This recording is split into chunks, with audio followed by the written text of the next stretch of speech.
Hi, my name is Andrew Coyne. I am a freshman in the College of Arts and Science, and I am currently undecided as to my major. I just want to take some time and talk to you guys about an essay that I wrote called In the Line of Fire, How Napalm Fueled the Antiwar Movement. And it was for my first year writing seminar, which is From Potsdam to Vietnam, the first era of American preeminence.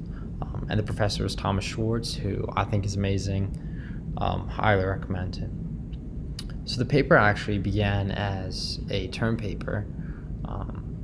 At the end of the semester, we were just given free rein to write anything about the Cold War.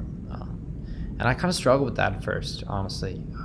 It's such a broad area, and the Cold War is just a time with so many characters and so many events and themes that I find really, really fascinating that I didn't even know where to start. And I had weeks where I just didn't know what I was going to do.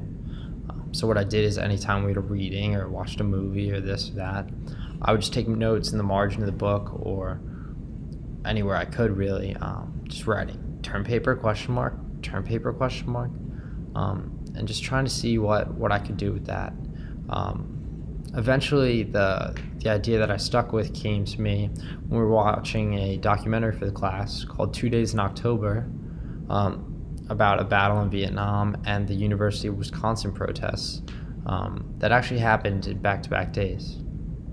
That documentary not only gave me the idea to write about the topic I eventually chose, but in writing about it, I also used the book it was based off of, which is called They Marched into Sunlight by David Moranis, pretty heavily, and I cited it multiple times. I think in all that documentary just made me think that maybe it wasn't just America's presence in Vietnam and just the fact that we were involved there, but also just the way we were involved. And what I think is really cool is that not only does napalm serve as an interesting point in terms of military history, but this one weapon allowed me to look through the issue of the Vietnam War and the domestic reaction through a whole variety of lenses, which was, in addition to military strategy, also just the politics of it, the way it was portrayed in the media, and even like some of the faults and some of the disillusionment with capitalism at the time, especially by looking at Dow Chemical and how heavily they were protested.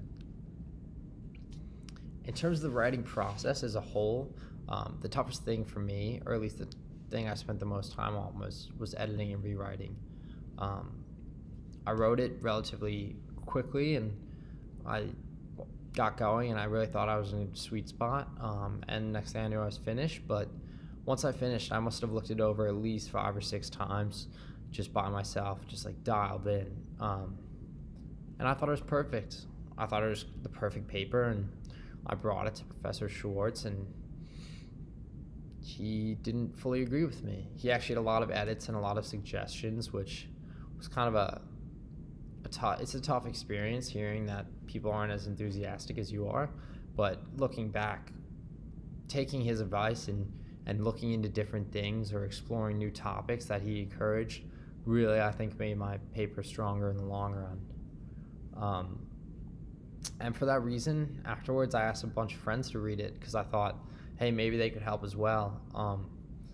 And they also told me what worked and what didn't work and what sounded a little awkward. And I think by listening to them, I got better as well. So my mom has always been a big proponent of starting with central leadership, but then getting a diverse crew together and getting a variety of diverse perspectives that can critique the plan or the work in different ways. So I think getting a bunch of my friends together from different backgrounds or majors or with different specialties, they all kind of contributed, whether it's, oh, this is weird grammatically, or hey, this would be a good idea.